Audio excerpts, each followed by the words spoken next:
Centro Gatea. Hablamos sobre autismo y sobre la vida. Todos somos únicos e irrepetibles. En cada episodio lo descubrimos. Con el patrocinio de la Universidad Francisco de Vitoria de Madrid.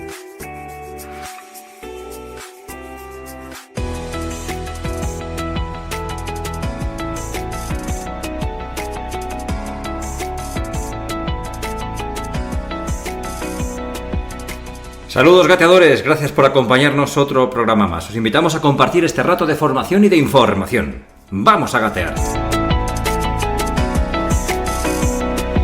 Bienvenidos todos, queridos amigos oyentes del podcast y telespectadores en nuestro canal de YouTube. Ya sabéis que es un placer ponernos delante de los micrófonos y de las cámaras otro jueves más, aunque sea verano, para contaros todo lo que concierne al mundo del autismo. Porque sabemos que os gusta, porque os interesa y además a nosotros nos encanta, nos hace felices.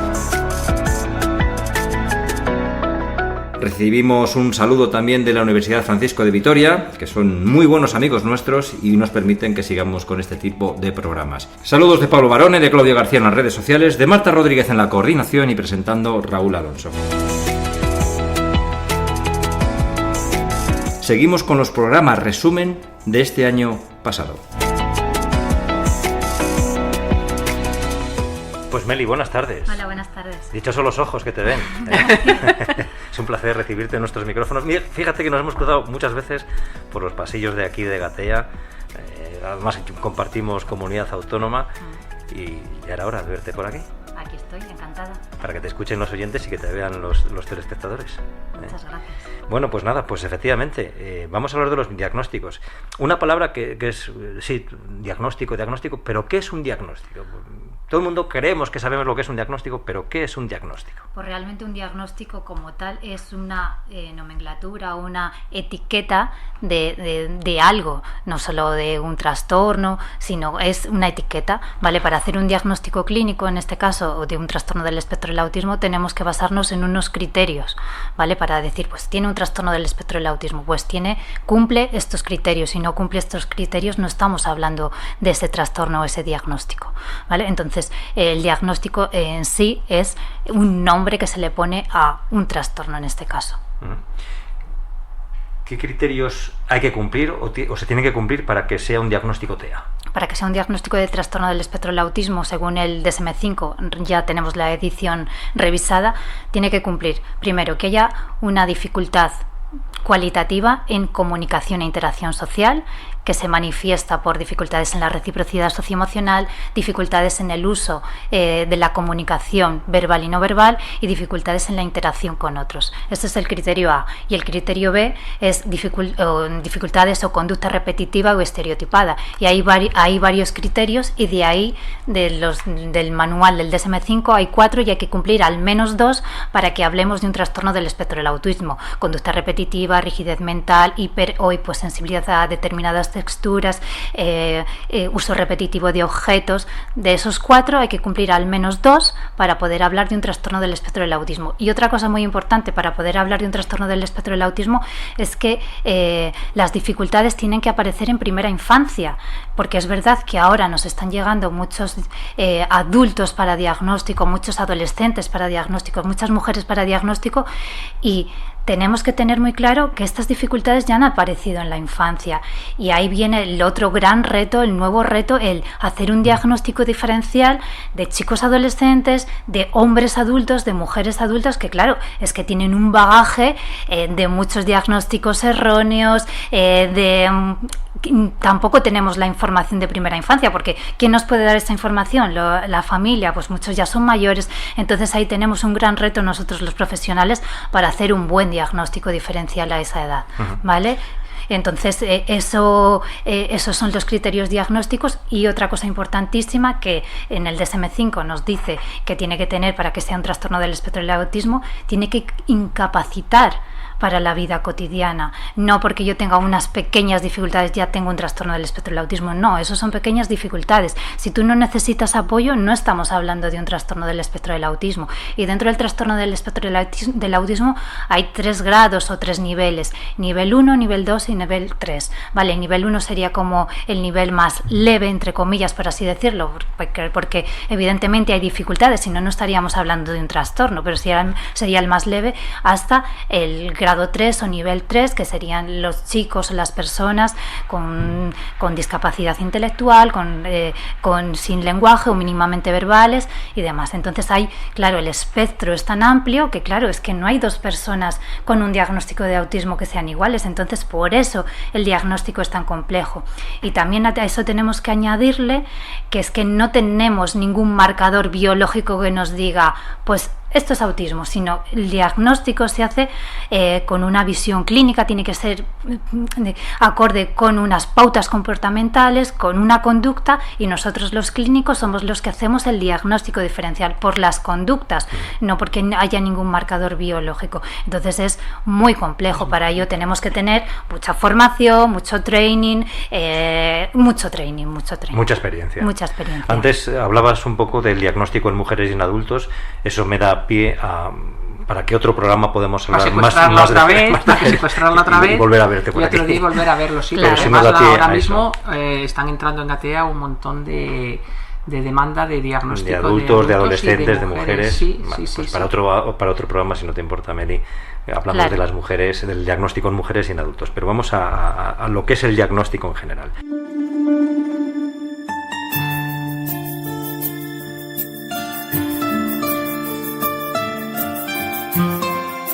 Marta, porque además te conozco. Bueno, mi circunstancia, no sé si es peculiar. No es peculiar. Quiero decir, sí que se dan muchas circunstancias que nos quedamos solas con nuestros hijos, y no solo con el que tiene autismo, con sus hermanos también. En algún podcast hace mucho tiempo sí que hablamos de los divorcios, de la prevalencia que hay en divorcios, que no es superior a la población normotípica, pero sí que, solo en mi opinión, y esto no es estadística, solo en mi opinión, hay muchas parejas que no se divorcian porque creen que separados no pueden hacerse cargo de esta circunstancia. Y yo a veces, cuando hablan de no nos divorciamos más que los demás, bueno, el divorciarse es solo un acto legal en el que 2 personas firman unos papeles y se separan. Hay gente que está separada viviendo junta, y yo diré que posiblemente me sentía mucho más sola estando casada que me he sentido sola estando divorciada, porque la red de apoyos que tuve una vez me divorcié era muy importante. De cualquier forma, cuando el autismo llega a una familia, yo siempre digo que es como una bomba, donde es sálvese quien pueda, y depende un poquito de tu historia de aprendizaje, de tu experiencia. Yo es que trabajé en lo que antes eran psiquiátricos. Cuando acabé la carrera, estuve trabajando de los 23 a los 27 años en un hospital psiquiátrico. Yo vi allí enfermedad mental muy grave. Me impactó porque tenía muy poca edad y me apasionó. Yo te diría que después, quitando Gatea, es el mejor trabajo que he tenido. ¿Y te dedicaste luego a la banca? De trabajo. Y por eso en la banca, pues sí, ganas dinero y bueno, y trabajas allí. No quiero ofender a nadie que trabaje en banca, a mí no me gustó, porque me gusta más lo social, ¿no? Entonces, en aquel hospital vi enfermedad mental grave. Y me impactó mucho, porque yo había vivido en Disney y dije, madre del amor hermoso, lo que hay. Claro, estas personas, qué nivel de sufrimiento, qué complicación de vida, qué tal. Me encantó la posibilidad de con mi trabajo poder ayudar a que esas personas vivieran mejor. Claro, no es lo mismo tener un hijo con autismo, habiendo vivido eso. Mis abuelos, uno tenía discapacidad auditiva y el otro tenía discapacidad motora.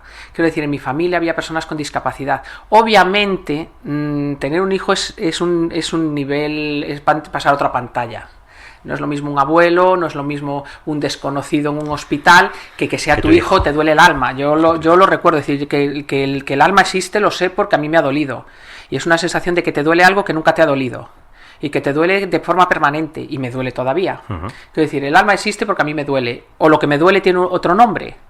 Pero me duele desde el día que Raquel me dio el diagnóstico de Jorge. Te diré que me predolía que tenía como sintomatología cuando empecé a ver que Jorge dejaba de hablar, que Jorge dejaba de contestar a su nombre, que Jorge empezaba a girar, que Jorge dejaba tal. Yo empecé a sentir un dolor que después se hizo muy intenso y que te cambia. Y después cambia tu vida privada. Cambia toda tu vida, la privada y la pública. La privada y la pública. ¿Cómo te afecta? ¿Cómo se ve afectada la vida privada? La vida privada te afecta. Personalizamos en ti, que estás en este caso. Personalizamos en mí, pero bueno, vamos a traer a más madres. Vamos a traer más madres porque yo no me represento más que a mí misma. Pero primero te afecta a ti, a tu intimidad, porque empiezas hasta biológicamente, a descargar cortisol, a descargar adrenalina, a estar en un nivel de alerta brutal que ni descansas cuando duermes. Un nivel de preocupación constante que hace que, bueno, y esto creo que lo he dicho más en ocasión, y yo lo dije el día del diagnóstico. ¿Esto es para toda la vida? Sí. Y tú piensas, que es que me voy a morir antes que él. Eso te pesa desde el día del diagnóstico, y ese pensamiento tienes que pararlo. Porque no hay quien sobreviva a ese pensamiento diario. Es decir, es que mi hijo me va a sobrevivir, y cómo voy a dejarle, y cómo le voy a dejar, y cómo le voy a dejar. Porque la verdad es que yo estoy tranquila cuando estoy con él, porque digo, mira, yo le protejo, yo le ayudo, yo le proveo, yo le busco recursos, yo le, pero claro, tú vives con el de yo le, se va a terminar, ¿no? Entonces, ese pensamiento lo tienes que parar. Tú dices, yo hago lo que puedo hoy, y lo que venga detrás, pues, ¿te acuerdas? Cuando lleguemos a ese río ya cruzaremos ese puente. Y hay gente que estamos creando puentes en ríos donde antes no había puentes, con lo cual los que vienen detrás ya lo tienen más fácil. Y yo lo he tenido más fácil que los padres que ahora tienen 80 años, que tienen hijos con autismo, ¿no? Así funciona la vida. A mí me lo dejan fácil, yo lo dejo más fácil, y el de atrás lo tiene que dejar más fácil al anterior. Afecta mucho a tu vida porque al principio se vuelve como obsesivo, y después un estrés brutal porque la vida sigue. Tú tienes vida laboral, tienes vida familiar, tienes vida de pareja, y es como que el mundo se para, tu mundo se para, pero el mundo sigue. Y tú dices, pararos todos, porque esto se tiene que parar todo y reorganizarnos, porque yo tengo un problema grave y necesito todos los porque apoyos, todos los ¿no? amigos que teníais antes de desaparecen. Todos no, pero quedan algunos, pero la mayoría quedan los buenos. Yo siempre he dicho que Jorge ha tenido una de las grandes regalos que me ha hecho muchísimos. ¿Pero desaparecen porque ellos quieren desaparecer o porque las circunstancias de tu vida? Yo al principio decía, no se pueden decir palabrotas, pero decía, qué gentuza, pero qué tipo de personas te has encontrado tú en la vida, incluso familiares, que han desaparecido. Y después, ahora ya pasados 20 años, he recapacitado y he dicho, ocurren dos cosas. Una, que dejan de llamarte porque no te invitan a eventos porque tu hijo es disruptivo, y tú dejas de ir y dices demasiadas veces que no, y te esfuerzas poco porque no tienes energía en ir. No sé si me explico. No vienen a mi casa, pero tampoco gestiono situaciones en las que sin venir a casa yo tengo conversaciones contigo por teléfono. No sé cómo decir, no vienes a mi casa porque yo te digo, oye, mira, es que Jorge no se encuentra bien, y al día siguiente te digo, oye, mira, es que Jorge no se encuentra bien, y al día siguiente te digo, Jorge, y tú ya dejas de llamarme para venir a mi casa. Claro. Pero tampoco hago el esfuerzo, posiblemente porque no tenga energía, de pegarme una charlada contigo de 1 hora para mantener la relación de amistad que nos une. Lo cierto es que desde donde los amigos lo ven como el Marta desaparecido de nuestras vidas, porque ahora está todo el rato con su hijo, eso es lo que me imagino que los amigos que perdí pensaban. Yo no tuve tiempo para decirles, tenemos que reubicar esta relación de amistad porque lo social es muy complicado con Jorge, yo no voy a poder ir a vuestros bautizos, a vuestros tal, no tengo dinero para pagar un cuidador y ir yo, y no voy a sacrificar el bienestar de mi hijo metiéndole en una actividad muy social en la que él no se va a defender, con lo cual no voy, y sobre todo que el precio que pago de ir a un cumpleaños es que mi hijo esté 3 o 4 o 5 noches, o estuviera, ahora ya no, ahora lo disfruta como un más que yo, pero en aquel momento suponía a lo mejor pues crisis de comportamiento durante días y días, y un trastorno de sueño y no comer. Entonces decía, el precio que tengo que pagar por ir a un acto social no me compensa lo que voy a vivir la semana siguiente, con lo cual no iba. Dejas de ir a todos los eventos familiares, y podemos incluir también navidades y demás, ¿no? Y cumpleaños y demás. Entonces ocurren las dos cosas, que yo dejé de ir, no podían venir porque a Jorge le alteraban un montón, y esas relaciones de amistad desaparecen, ¿vale? Yo eché la culpa a esas personas porque también es más fácil, ¿no? Y ahora sí que me doy cuenta que había reciprocidad en la de esto parece como una misión imposible el mantener estas relaciones.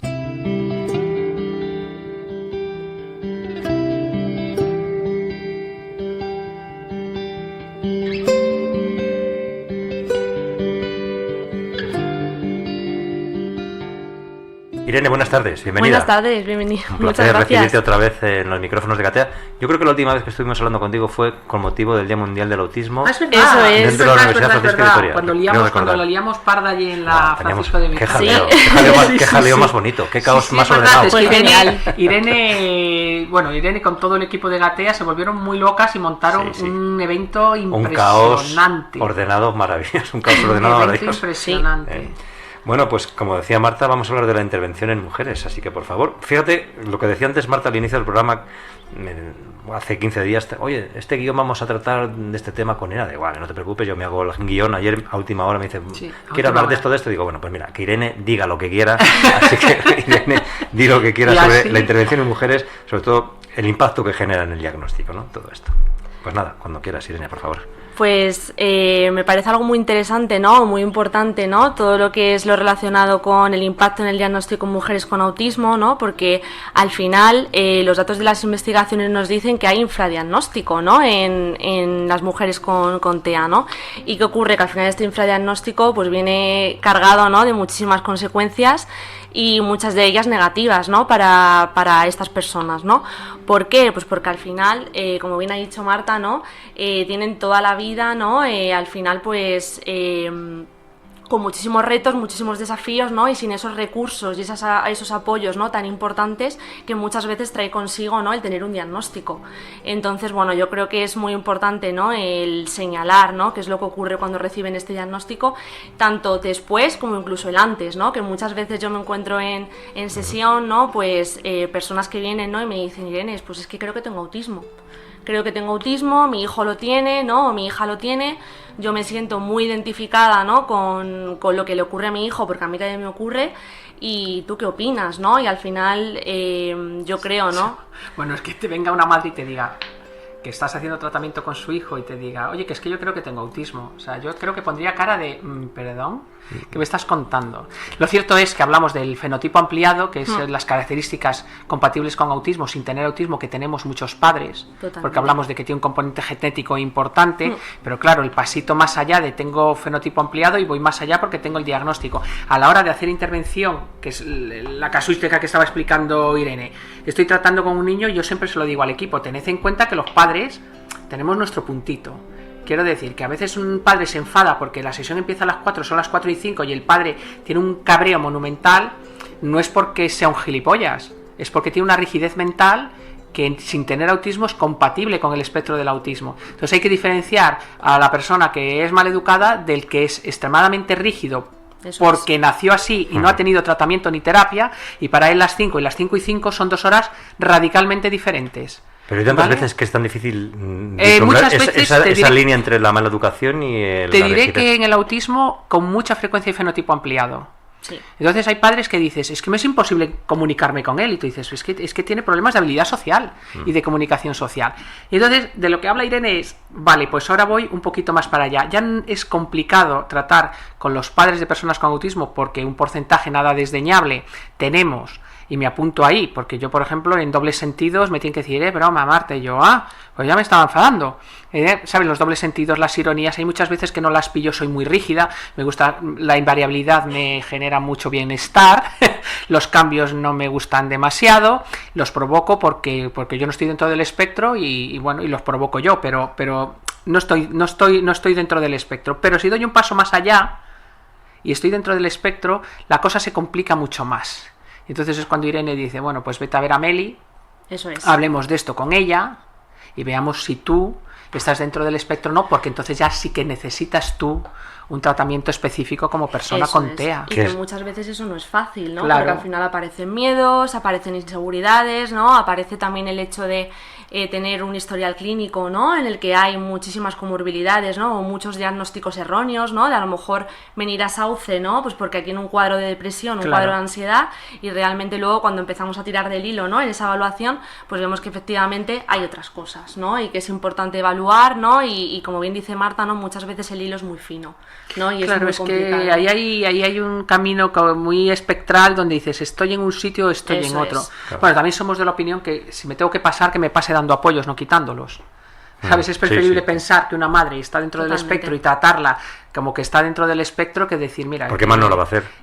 Porque siempre dar más apoyos en unas situaciones tan complicadas es mejor que quedarse cortos. Pero después hablábamos con Meli el otro día, hablando de los diagnósticos, del impacto que genera, porque yo le decía, bueno, yo me sentiría aliviada. Si a mí me dicen que tengo autismo, me lo explica todo y dice Meli, bueno, aliviada, o no. sientes culpa, o sientes Es lástima, un duelo. o O te depresión. justifica. Al fin y al ¿Sabes? cabo. Al final Sí. te están dando un diagnóstico de un impacto personal Muy y grande. social y familiar muy grande, y que puedes victimizarte. Puedes hacer, no sé, puedes hacer varias cosas, nos lo explica Irene mejor que yo, pero a mí se me ocurre, si me lo dan a mí, decir, bueno, me puedo hacer la víctima y decir, oye, mira, yo tengo autismo, iros aguantando todos porque ya tengo mi justificación hecha, que yo soy autista, y entonces esto forma parte de mis características, y iros aguantando. O Todo lo contrario. no me victimizo y todo lo contrario, me pongo con una bestia parda a hacer tratamiento y a superarme a mí misma y a tal.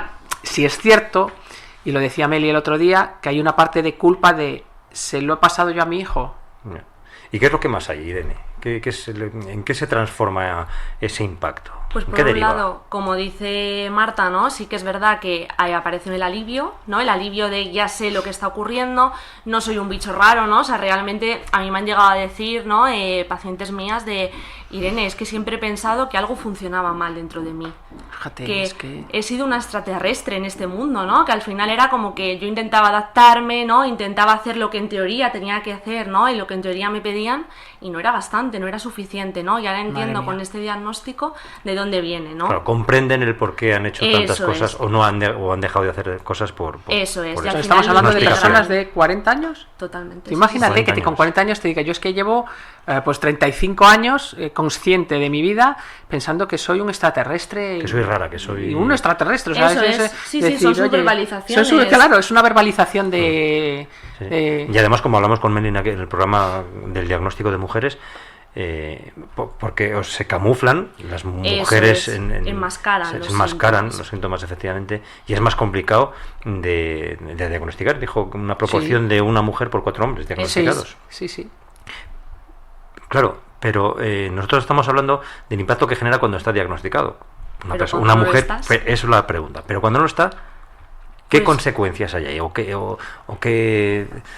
No sé cómo Pues mira, a mí, hacerte. no lo sé, que lo diga Irene, pero a mí se me antoja fracaso laboral, fracaso emocional, fracaso escolar, Las relaciones sociales. las relaciones sociales, es De que pareja, de... nosotros hemos De tenido amigos. sí, amigos, Eso tenemos es. adultas con autismo. Yo recuerdo una de hace 5 años que pues había tenido 4 parejas que le habían durado mes y medio cada una, que había tenido 6 trabajos. Vino ella, no la trajo ningún familiar, vino ella porque vio un documental en la tele y dijo, ay, mi madre. Ujú. Pero claro, vienen con una retahíla de fracasos que Creo que son piedras en la mochila Y- que son más difíciles de sacar luego para poder Totalmente. intervenir con ellas. Bueno, y que, Y de que yo no lo sé, diagnósticos. pero yo creo que imagino que tratarás depresión, que tratarás ansiedad, que tratarás muchos más trastornos, Eso además del autista. Eso es, porque muchas veces, ¿no? Al final hay comorbilidades, ¿no? Cuando hablamos de comorbilidades nos estamos refiriendo a cuando tenemos 2 cuadros, ¿no? Que se dan a la misma vez, Eso ¿no? te voy a preguntar, ¿qué es una comorbilidad? Ese palabra, que ya lo estuvimos hablando, pero para que la Sí, gente pero a mí me lo repetimos. recuerdes, me lo refresques. Pues por ejemplo, en el caso del TEA, ¿no? Una comorbilidad sería cuando tenemos TEA y además un diagnóstico de TDAH, por ejemplo, ¿no? Cuando se están dando las TDAH es, casuísticas para los ver, que no estamos puestos, trastorno por déficit de atención y hiperactividad. bien.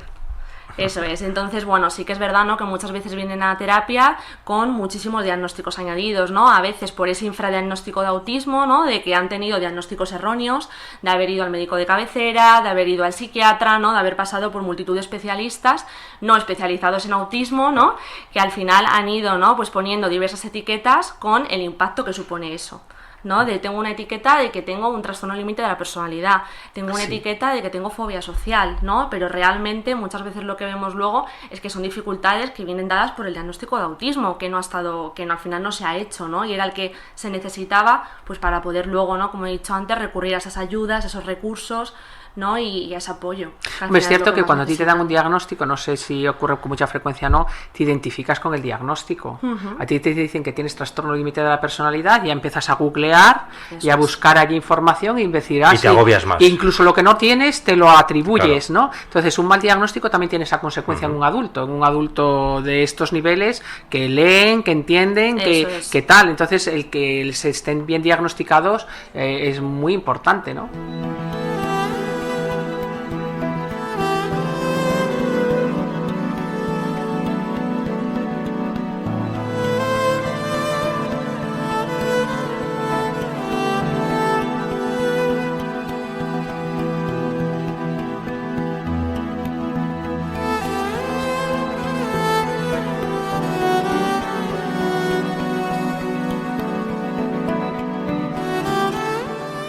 Fíjate qué paradoja, porque hicimos un programa, recuerdo, hablando un poco de esa preocupación de los padres para tener un segundo hijo cuando el primero ya tenía autismo.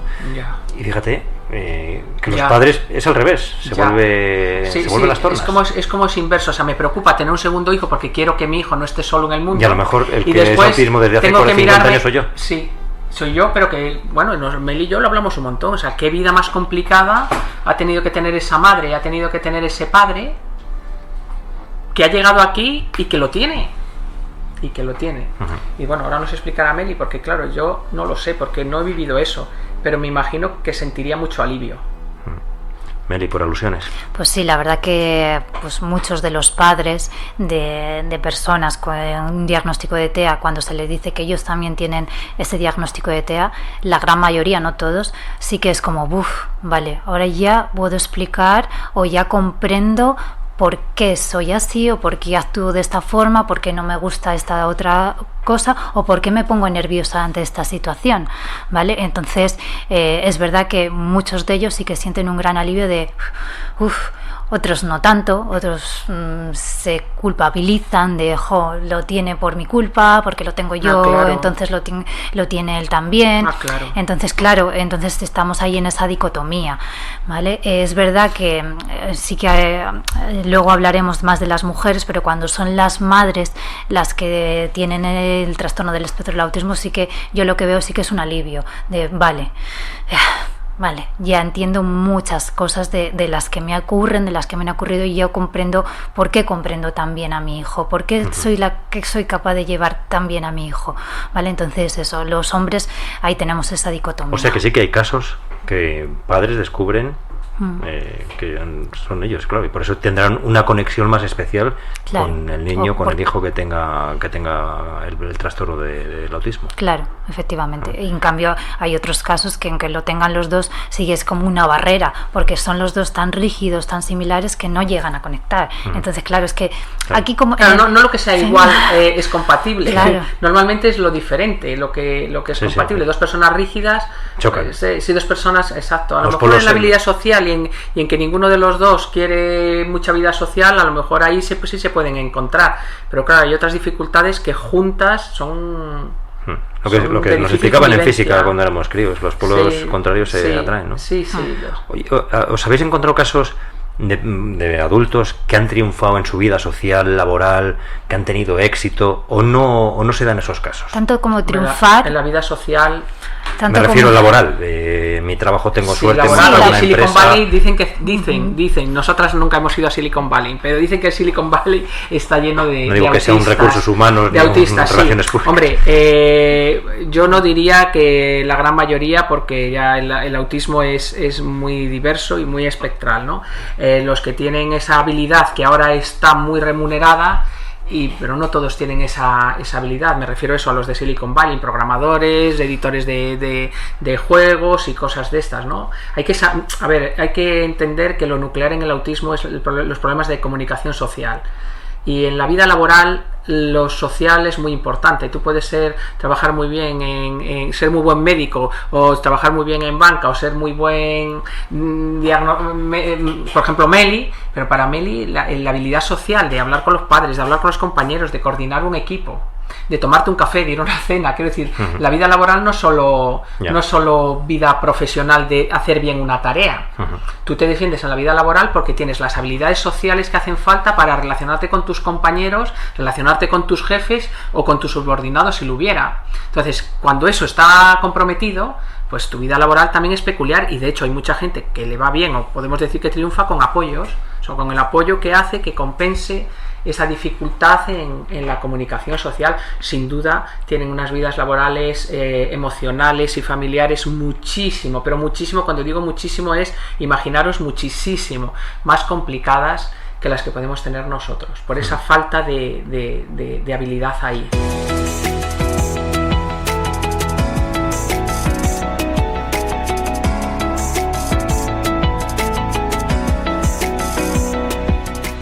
Qué grandes momentos hemos vivido el año pasado con nuestros invitados y con nuestros temas.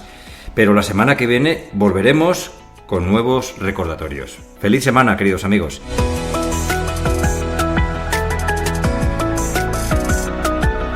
Oyentes gateadores, espero que os hayamos informado, entretenido y os haya sido muy útil este programa. Recibid un saludo enorme y os animamos a seguir gateando, porque para caminar primero se tiene que gatear.